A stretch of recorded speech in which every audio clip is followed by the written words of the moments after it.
مولانا وحید الدین خان۔ مولانا وحید الدین خان ہندوستان کے بڑے عالم ہیں، اس میں دو رائے ممکن نہیں۔ مولانا کو جو چیز آپ کو آپ کی تحریرات کے حوالے سے اپنے زمانے کے معاصر علماء سے ممتاز کرتی ہے وہ ہے مولانا کا واعظانہ طرز تحریر۔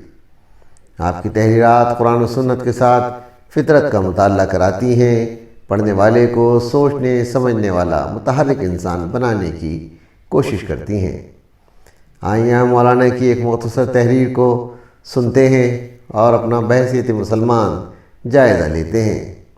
تحریر کا عنوان ہے یہ اختلاف۔ ہفتہ وار انکشاف جھانسی 21 دسمبر 1983 میں ایک مختصر مضمون صاحب تحریر کی نظر سے گزرا۔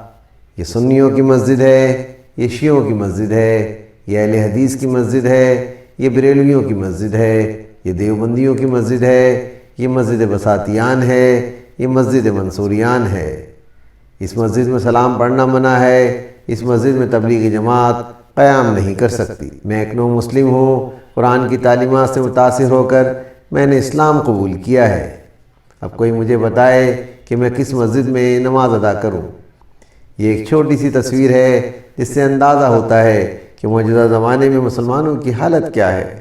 مسلمان ہر طرف جھوٹے نعروں میں الجھے ہوئے ہیں اور خود ساختہ مسائل کی بنیاد پر انہوں نے خدا کے ایک دین کو بہت سے دینوں میں بانٹ رکھا ہے۔ ایک شخص اپنے جسم کے کپڑے کو پھاڑ کر اس کے 72 ٹکڑے کر ڈالے تو لوگ اس کو پاگل کہیں گے، مگر جن لوگوں نے خدا کے دین کو متفرق کر کے اس کو 72 ٹکڑوں میں بانٹ رکھا ہے وہ پاگل ہی نہیں مجرم ہیں۔ ایسے لوگ دینداری کا انعام نہیں پا سکتے۔ البتہ یہ اندیشہ ہے کہ ان کو خدا کے دین کو بگاڑنے والا قرار دے کر ان پر مقدمہ چلایا جائے۔